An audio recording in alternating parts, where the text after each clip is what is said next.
ഇപ്പോൾ U K ഉൾപ്പെടെയുള്ള രാജ്യങ്ങളിലെ നഴ്സുമാർക്ക് സാധ്യതകൾ കുറഞ്ഞപ്പോൾ ഏറ്റവും അധികം അവസരങ്ങളുള്ള രാജ്യമായി ഓസ്ട്രേലിയ മാറി. ഇപ്പോൾ ഓസ്ട്രേലിയയിലെ മെൽബണിലാണ് നമ്മളുള്ളത്. നമ്മുടെ പോണത് ചിപ്പിയാണ്. ഇപ്പോൾ ഇവിടെ ഒരു നേഴ്സായി ഓസ്ട്രേലിയയിൽ വരുന്നതിന് വേണ്ടി, രജിസ്ട്രേഷൻ ലഭിക്കുന്നതിന് വേണ്ടി, ജോലി ലഭിക്കുന്നതിന് വേണ്ടി എന്തൊക്കെ കാര്യങ്ങളാണ് സാധാരണ നഴ്സുമാർ ചെയ്യേണ്ടത്? ഇക്കാര്യങ്ങളൊക്കെയാണ് ഈ വീഡിയോയിൽ ഉൾപ്പെടുത്തിയിരിക്കുന്നത്. ചിപ്പി, നമ്മുടെ വീഡിയോയിലോട്ട് സ്വാഗതം. മിഡിൽ ഈസ്റ്റ് രാജ്യങ്ങളിൽ, അതല്ലെങ്കിൽ ഇന്ത്യയിലുള്ള നഴ്സുമാർ ഓസ്ട്രേലിയയിൽ വന്ന് ഒരു രജിസ്റ്റേർഡ് നേഴ്സ് ആകുന്നതിന് വേണ്ടി എന്താണ് പ്രധാനമായിട്ടും അവർക്ക് വേണ്ടത്? ആപ്ര രജിസ്ട്രേഷൻ ആണ് ഇവിടെ വേണ്ടത്. രജിസ്റ്റേർഡ് നഴ്സ് ആണ്. ആപ്രയാണ് registration regulatory board nursing registration കൊടുക്കുന്നത്. അവരുടെ റിക്വയർമെന്റ്സ് എന്ന് പറയുന്നത് NCLEX-RN OSCE 2 എക്സാമുകൾ പാസ്സാകുക എന്നതാണ്. ആ NCLEX-RN OSCE പാസ്സാകാനായി നമ്മൾ ആദ്യം അപ്രയിലേക്ക് ഒരു സെൽഫ് ചെക്കിന് വേണ്ടി ആപ്ലിക്കേഷൻ ഇടുന്നു. $410 ആണ് അത് ചോദിക്കുന്നത്, ഓസ്ട്രേലിയൻ ഡോളേഴ്സ്. അത് കഴിയുമ്പം ആപ്രയുടെ ഒരു ക്ലാസ് ഉണ്ട്, ഓൺലൈൻ ക്ലാസ് ഉണ്ട്, orientation class, which is basically they are explaining how a nurse has to be work in Australia. കുറച്ച് കാര്യങ്ങൾ, ഡൈവേഴ്സിറ്റി, അങ്ങനെ കുറെ കാര്യങ്ങൾ ഉൾപ്പെടുത്തിക്കൊണ്ടൊരു വീഡിയോ ആണ്. ആ വീഡിയോ നമ്മൾ കംപ്ലീറ്റ് ചെയ്ത് കുറച്ച് ക്വസ്റ്റ്യൻ ആൻസർ ചെയ്ത് നമ്മൾ ആ പോർട്ട്ഫോളിയോ സബ്മിറ്റ് ചെയ്യുമ്പോൾ നമുക്കൊരു ഔട്ട്കം കിട്ടും. അറ്റ് ദ സെയിം ടൈം നമ്മുടെ എല്ലാ സർട്ടിഫിക്കറ്റുകളും 10ാം ക്ലാസ് മുതൽ നഴ്സിംഗ് പഠിക്കുന്നത് വരെയുള്ള എല്ലാ സർട്ടിഫിക്കറ്റുകളും അറ്റസ്റ്റ് ചെയ്തതുകൊണ്ട് ആ സർട്ടിഫിക്കറ്റുകൾ നമ്മൾ അപ്ലോഡ് ചെയ്യണം. അപ്ലോഡ് ചെയ്ത് നമുക്കൊരു ഔട്ട്കം കിട്ടും. അന്നേരമാണ് അവർ നമ്മളോട് പറയുന്നത് NCLEX-RN എക്സാം എഴുതാനുള്ള ഒരു എലിജിബിലിറ്റി ATT എന്ന് പറയുന്ന ഒരു certificate, authorization to take test, ആ സർട്ടിഫിക്കറ്റ് നമുക്ക് കിട്ടി കഴിയുമ്പോൾ NCLEX-RN എക്സാം പ്രിപ്പയർ ചെയ്ത് നമുക്ക് ആ എക്സാം അറ്റൻഡ് ചെയ്യാവുന്നതാണ്. ആ എക്സാം അറ്റൻഡ് ചെയ്ത് നമ്മൾ അത് പാസ്സായി, അത് നമ്മൾ അപ്ലോഡ് ചെയ്ത് കഴിയുമ്പോൾ അടുത്ത സ്റ്റെപ്പ് എന്ന് പറയുന്നത് OSCE എക്സാമിനേഷൻ ആണ്. ആ OSCE എക്സാമിനേഷന് $4,000 ഓസ്ട്രേലിയൻ ഡോളേഴ്സ് പേ ചെയ്തതുകൊണ്ട് $4,000 ഓസ്ട്രേലിയൻ ഡോളേഴ്സ് ആണ്. വളരെ എക്സ്പെൻസീവ് ആണ് ആ എക്സാമിന്റെ. അതുപോലെ തന്നെ ഈ ഓസ്കിയുടെ കാര്യത്തിൽ ഇപ്പൊ UK ഓസ്കി ഉണ്ട്, ന്യൂസിലൻഡിലുണ്ട്. ഇതെല്ലാം കമ്പയർ ചെയ്യുമ്പോൾ ഓസ്ട്രേലിയയിലെ ഓസ്കി വ്യത്യാസമുണ്ടോ, അത് സെയിം ആണോ? ഇല്ല, ഒരിക്കലും സെയിം അല്ല, വളരെ വ്യത്യാസമുണ്ട്. ന്യൂസിലാൻഡിലും UK എന്ന് പറയുന്ന ഓസ്കി എന്ന് പറയുന്നത് അവര് കാൻഡിഡേറ്റ്സിന് 3 months പ്ലേസ്മെന്റ് കൊടുത്തിട്ടാണ് എക്സാം എടുക്കാൻ പറയുന്നത്. ഇവിടെ അങ്ങനെ ഒരു ചോയ്സ് ഇല്ല. നമ്മൾ പ്രിപ്പയർ ചെയ്തുകൊണ്ട് അവർ എക്സ്പെക്ട് ചെയ്യുന്നത് ഒരു ന്യൂ ഗ്രാജുവേറ്റ് നഴ്സ് ഓസ്ട്രേലിയയിൽ എങ്ങനെയാണോ പെർഫോം ചെയ്യുന്നത്, ഇന്റർനാഷണലി ക്വാളിഫൈഡ് നഴ്സ് ആ ലെവൽ മാത്രം മതി അവർക്ക്. അതാണ് അവർ എക്സ്പെക്ട് ചെയ്യുന്നത്. അതുകൊണ്ട് ഇവിടെ ഒരു പ്രാക്ടീസോ ട്രെയിനിങ്ങോ ഇൻസ്ട്രക്ട് ചെയ്യുന്നില്ല. പക്ഷെ അങ്ങനെ കൊടുക്കുന്ന ഒരുപാട് കോളേജുകൾ ഉണ്ട്. ഓസ്കി എക്സാമിന് ട്രെയിനിങ് കൊടുക്കുന്ന കോളേജുകൾ ഓസ്ട്രേലിയയിലുണ്ട്. എളുപ്പമാണോ എന്ന് ചോദിച്ചാൽ ചില കാൻഡിഡേറ്റ്സിന് അത് it is based on each candidate. അവർ എങ്ങനെയാണ് ആ സ്റ്റേഷനിൽ പോയി പെർഫോം ചെയ്യുന്നത് എന്നുള്ള കാൻഡിഡേറ്റിനെ ഡിപ്പെൻഡ് ചെയ്തിരിക്കും. ബിക്കോസ് ഓരോ സ്റ്റുഡൻസിനും അത് ഓരോ കപ്പാസിറ്റി അനുസരിച്ചായിരിക്കും ആ എക്സാമിന്റെ ലാബിലാണ് നമ്മൾ നിൽക്കുന്നത്. പ്രധാനമായിട്ട് എന്തൊക്കെയാണ് ഈ ഒരു ക്വസ്റ്റ്യൻ? ഒരു എക്സാമിന് അവർ പറയുന്നത്, ആപ്ര പറയുന്നത് 10 സ്റ്റേഷൻ അവർ കൊടുക്കും, ക്ലിനിക്കലി സെറ്റപ്പ് 10 സ്റ്റേഷൻ. അതിൽ 7 സ്റ്റേഷൻ അവർ പാസ്സാവണം. ഈച്ച് സ്റ്റേഷൻ ക്യാരീസ് 10 minutes ആണ്. ആ 10 minutes അവർ പർട്ടിക്കുലർ സിനാരിയോ കൊടുക്കും ഓരോ സ്റ്റേഷനിലും പെർഫോം ചെയ്യാൻ. ആ പെർഫോം ചെയ്ത് അതിന്റെ 7 സ്റ്റേഷൻ പാസ്സായാൽ ആ കുട്ടിയെ ഓസ്കി എക്സാം പാസ്സാണ്. ഓക്കെ, അപ്പൊ മറ്റു രാജ്യങ്ങളെ പോലെ 10ൽ 10 പാസ്സാകേണ്ടതില്ല, 7 സ്റ്റേഷൻ പാസ്സായാൽ മതി. തീർച്ചയായിട്ടും. അപ്പൊ മിക്കവർക്കും തന്നെ പാസ്സാകാൻ പറ്റുന്നുണ്ടോ ഈ എക്സാം? അതിൽ ഒരു പ്ലസ് പോയിന്റ് എന്നാ പറഞ്ഞാൽ അതിൽ 7 സ്റ്റേഷൻ ഫിക്സ്ഡ് സ്റ്റേഷൻസ് ആണ്. അവർ അത് ഒരിക്കലും മാറ്റില്ല. എവർ സിൻസ് അവരുടെ ഓസ്കി എക്സാം സ്റ്റാർട്ട് ചെയ്തത് മുതൽ ഇന്ന് വരെയും ആ 7 സ്റ്റേഷൻ പെർമനന്റ് സ്റ്റേഷൻ ആണ്. It is clearly saying in OSCE handbook ഏതൊക്കെ സ്റ്റേഷനുകളാണ് വരുന്നതെന്ന് അവർ പറയുന്നുണ്ട്. അതിൽ 7 സ്റ്റേഷൻ പെർമനന്റ് ആണ്, അവർ മാറ്റുകയില്ല. പിന്നെ ഉള്ള 3 സ്റ്റേഷൻ മെഡിക്കേഷൻ പോലുള്ള 3 സ്റ്റേഷനുകളുണ്ട്. അത് അവര് മെഡിസിൻസിന്റെ ചിലപ്പോൾ ഓറൽ മെഡിക്കേഷൻ ചോദിക്കാം, ചിലപ്പോൾ IV മെഡിക്കേഷൻ ചോദിക്കാം. റിസ്ക് അസസ്മെന്റും ഫോക്കസ്ഡ് അസസ്മെന്റും ഉണ്ട്. അത് ഏത് അസസ്മെന്റ് വേണമെങ്കിലും ചോദിക്കാം. അത് 3 മാത്രമാണ് അവർ മാറ്റുന്നത് എപ്പോഴും. ബാക്കി 7 സ്റ്റേഷനും ഫിക്സ്ഡ് ആണ്. ആ 7 സ്റ്റേഷൻ പാസ്സായാൽ എക്സാം പാസ്സാവും. അപ്പൊ ഒരു നേഴ്സ് എത്ര നാളത്തെ എക്സ്പീരിയൻസ് ഒക്കെ വേണം കോമൺ ആയിട്ട്? മിനിമം 6 months എക്സ്പീരിയൻസ് മതി ഈ ഓസ്കി എക്സാമും ആപ്ര രജിസ്ട്രേഷനും എടുക്കാനായി. അത് കഴിഞ്ഞാല് നമുക്ക് ഇവിടെ ജോലി കിട്ടാനൊക്കെ ബുദ്ധിമുട്ടാന്ന് പലരും പറയാറുണ്ട്. അപ്പൊ എങ്ങനെയാണ്? റീജിയണൽ ഏരിയയിൽ ജോലി കിട്ടാൻ കുറച്ച് എളുപ്പമാണ്. ഓരോ എംപ്ലോയറുടെ അനുസരിച്ചിരിക്കും. പിന്നെ വേറൊരു സാധ്യത ഇതിനകത്ത്, ഒരു ആപ്ര രജിസ്ട്രേഷൻ ഉള്ള നേഴ്സ് ആണെങ്കിൽ അവർക്ക് സ്കിൽ അസസ്മെന്റ് ചെയ്തുകൊണ്ട് PR വിസയ്ക്ക് അപ്ലൈ ചെയ്യാം. അവർക്ക് സ്റ്റേറ്റ് നോമിനേഷൻ 190 PR വിസയ്ക്ക് അപ്ലൈ ചെയ്യാം. അതിനൊരു എംപ്ലോയറുടെ സഹായം വേണ്ട. സ്കിൽ അസസ്മെന്റ് ചെയ്ത് പോയിന്റ് കാൽക്കുലേറ്റ് ചെയ്ത് സബ്മിറ്റ് ചെയ്യുകയാണെങ്കിൽ വിത്തിൻ 7 to 8 months PR ലഭിക്കുന്നതാണ്. അതിനുശേഷം പിന്നെ എളുപ്പത്തിൽ ജോലി PR ലഭിച്ചു കഴിഞ്ഞാൽ ഇവിടെ വന്നു കഴിഞ്ഞ് ജോലിക്ക് PR വിസയോട് കൂടി ഫാമിലി ആയിട്ട് ഇവിടെ വരാം. അതിന് അവർക്ക് ഒരു എംപ്ലോയറുടെ സഹായം വേണ്ട. അത് കഴിഞ്ഞ് അവർക്ക് ഹോസ്പിറ്റലുകളിൽ അപ്ലൈ ചെയ്യാനോ അല്ലെങ്കിൽ PR ലഭിച്ച് ഏത് രാജ്യത്താണോ അവർ നിൽക്കുന്നത് അവിടെ നിന്നുകൊണ്ട് തന്നെ PR വിസ എനിക്ക് ഓസ്ട്രേലിയയിൽ ഉണ്ട് എന്ന് കാണിച്ച് എംപ്ലോയർക്ക് ആപ്ലിക്കേഷൻ സബ്മിറ്റ് ചെയ്താൽ പല എംപ്ലോയറും PR ഉള്ളവർക്ക് വിസ ജോലി കൊടുക്കുന്നുണ്ട്. അപ്പൊ ഈ ഒരു ഓപ്ഷൻ ആണ് ഏറ്റവും സ്യൂട്ടബിൾ ആയിട്ടുള്ളത്. ഇപ്പൊ PR കിട്ടിക്കൊണ്ട് ഈ ഓസ്ട്രേലിയയിൽ വരിക, സെറ്റിൽ ചെയ്യുക. അപ്പൊ നഴ്സുമാരെ സംബന്ധിച്ചിടത്തോളം ഇപ്പൊ ഈ ഒരു ഓസ്കി പാസ്സാവുക എന്നുള്ളതാണ് പ്രധാനമായിട്ടുള്ള ഒരു കടമ. അപ്പൊ IELTS-ന് വേണ്ട സ്കോർ എത്രയാണ് ശരിക്കും? At the time of registration ഇപ്പോൾ PTE-യുടെ സ്കോർ അവർ കുറച്ചിട്ടുണ്ട്. സ്പീക്കിംഗ്, ലിസണിംഗ് ആൻഡ് റൈറ്റിംഗ് 65ഉം റീഡിംഗിന് 66ഉം PTE-ക്ക്. ബാക്കിയുള്ളതാണെങ്കിൽ ഓവറോൾ B. OET-ക്ക് ഓവറോൾ B ആണ്. IELTS-നാണെങ്കിൽ IELTS 7 റൈറ്റിംഗ് 6.5 മതിയാവും. അപ്പൊ ഈ ഒരു സ്കോർ ഉണ്ടെങ്കിൽ പിന്നെ അടുത്ത സ്റ്റെപ്പ് എന്നുള്ളത് ഈ ഒരു NCLEX പാസ്സാവുക എന്നുള്ളതാണ്. അതെ അതെ. NCLEX നമുക്ക് എൻക്ലെക്സ് പാസ്സാകാൻ ഈ സ്കോർ വേണമെന്നില്ല. എൻക്ലെക്സ് എക്സാമിനും ഈ സ്കോർ വേണ്ട, ഓസ്കി എഴുതാനും ഈ സ്കോർ വേണ്ട.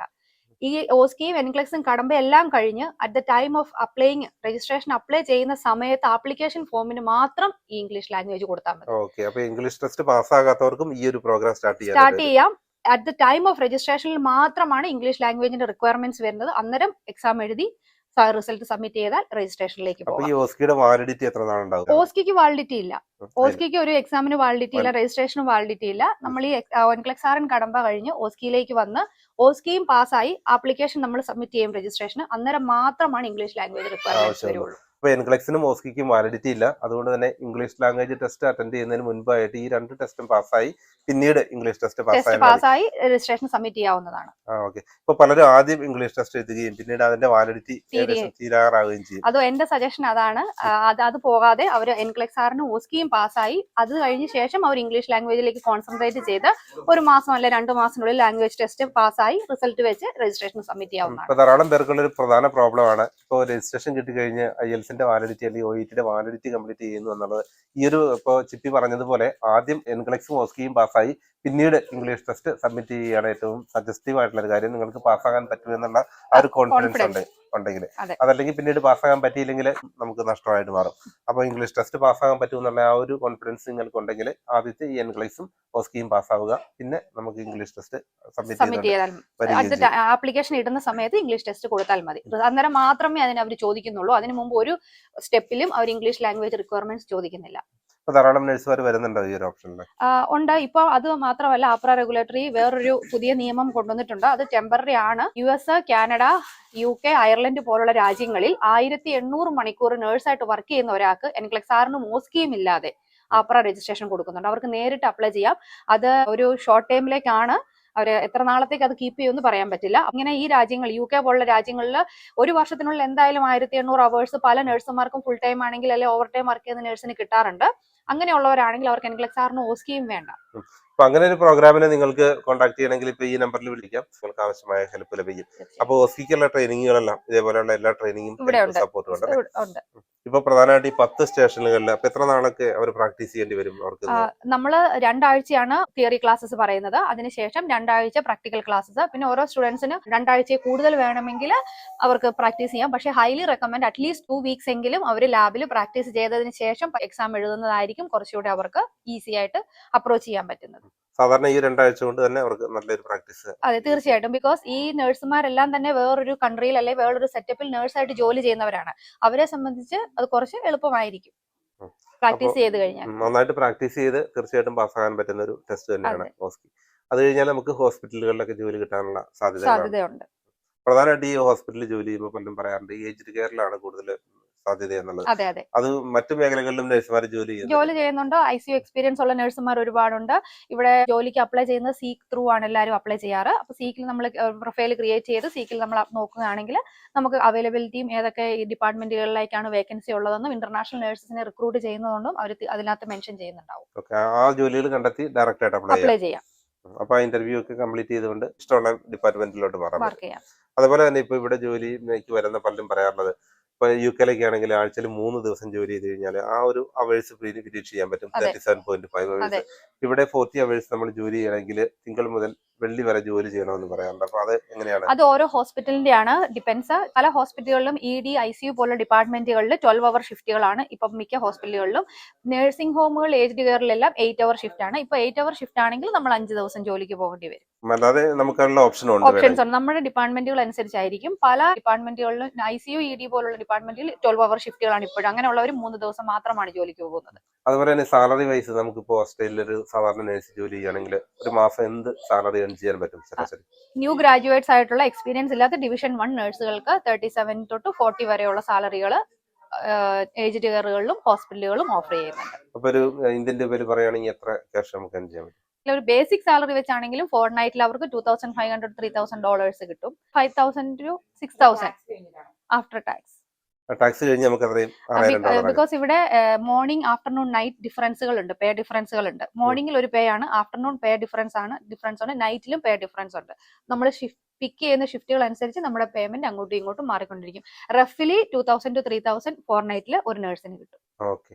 അപ്പൊ ഒരു മന്ത്ലി ഏകദേശം ഒരു $5000 $6000 ഒക്കെ നമുക്ക് ഏൺ ചെയ്യാനായിട്ട് പറ്റും. ഇന്ത്യൻ രൂപയിലാണെങ്കിൽ ഏകദേശം ഒരു 3-3.5 ലക്ഷം രൂപ നമുക്ക് മാസം ഏൺ ചെയ്യാനായിട്ട് പറ്റും അല്ലെ. ഇവിടുത്തെ റീജിയണൽ ഏരിയകളൊക്കെ ഏതാണ്? ഇപ്പൊ നമ്മളുള്ളത് മെൽബണിലാണ്. ഇപ്പൊ മറ്റു പല മേഖലകളിലും ധാരാളം പേര് ജോലി ചെയ്യുന്നുണ്ട്. അതൊക്കെ എന്താണ് വ്യത്യാസം? റീജിയണൽ ഏരിയ എന്ന് പറയുമ്പോൾ മെൽബണിൽ നിന്നും സിറ്റിയിൽ നിന്നും ഒരു 100 കിലോമീറ്റർ അല്ലെ 50 കിലോമീറ്റർ പുറത്തേക്ക് പോകണം. പുറത്തേക്ക് പോകുന്നതനുസരിച്ച് ഫോർ എക്സാമ്പിൾ ഇവിടുത്തെ റീജിയണൽ ഏരിയ എന്ന് പറയുന്നത് ബെൻഡിഗോ, ബെല്ലാററ്റ്, ആ സ്ഥലങ്ങളൊക്കെ റീജിയണൽ ഏരിയ ആയിട്ട് കണക്കാക്കപ്പെടും. ഷെപ്പാട്ടൺ പോലുള്ള സ്ഥലങ്ങൾ റീജിയണൽ ഏരിയ ആയിട്ട് കണക്കാക്കപ്പെടും.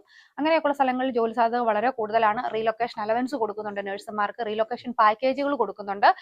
ഇന്റർനാഷണലി വരുന്ന നഴ്സുമാരാണെങ്കിൽ അവര് ഫസ്റ്റ് മന്ത് അക്കോമഡേഷൻ വരെ ഫ്രീ ആയിട്ട് ഹോസ്പിറ്റലിൽ കൊടുക്കുന്നുണ്ട്. അത് കഴിഞ്ഞിട്ട് നമ്മൾ അക്കോമഡേഷൻ കണ്ടുപിടിച്ചാൽ മതിയാവും. അപ്പൊ അതിന്റെ ഒരു അഡ്വാൻറ്റേജ് ഇതൊക്കെയാണ് നമുക്ക്. Region yes. പിന്നെ ഇവിടെ സിറ്റിയിലാണെങ്കിൽ നമുക്ക് സിറ്റിയുടെ ഈ ഒരു ലൈഫ് എൻജോയ് ചെയ്യാം. സിറ്റി ലൈഫാണ് ഇഷ്ടപ്പെടുന്നതെങ്കിൽ സിറ്റിയിൽ നിൽക്കാം. അതല്ല കുറച്ച് നാൾ സേവിങ്സ് വേണം, നമ്മൾ റീജിയണൽ ഏരിയയിൽ പോകണമെങ്കിൽ നമുക്ക് കുറച്ച് സേവിങ്സ് ഉണ്ടാവും. ആദ്യത്തെ 1 വർഷം 2 വർഷം റീജിയണൽ ഏരിയയിൽ ജോലി ചെയ്ത് കുറച്ച് സേവിങ്സ് ആക്കി സിറ്റിയിലേക്കും പുതിയ സബർബിലേക്കും മാറുന്ന ഒരുപാട് മലയാളികളും നഴ്സുമാരും ഇന്റർനാഷണലി ഇവിടെ വരുന്നുണ്ട്. റെന്റിലും ആ ഒരു വ്യത്യാസം ഉണ്ടല്ലേ? തീർച്ചയായിട്ടും റെന്റിലും ഒക്കെ വ്യത്യാസമുണ്ട്. കമ്പയർ ടു റീജിയണൽ ഏരിയ സിറ്റിയിൽ റെന്റ് വളരെയധികം വ്യത്യാസമുണ്ട്. ഓക്കെ.